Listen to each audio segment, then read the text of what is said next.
আমি ফোন করে বলতেছি, এগুলো কি করতেছো তুমি? হ্যাঁ, আমি এদিকে রান্নাঘরে রান্না করতেছি আর এগুলো তুমি বদমাশি করতেছো। এগুলো কি করছো, কি করছো এগুলো? বাবান,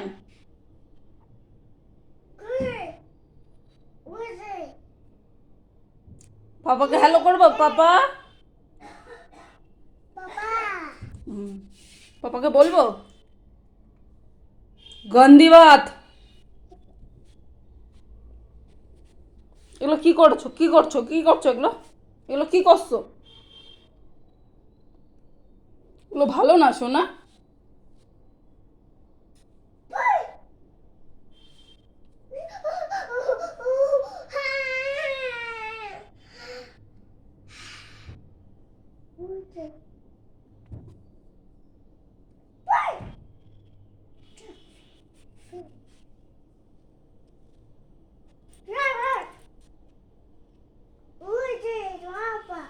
কোথায় পাপা তোমার?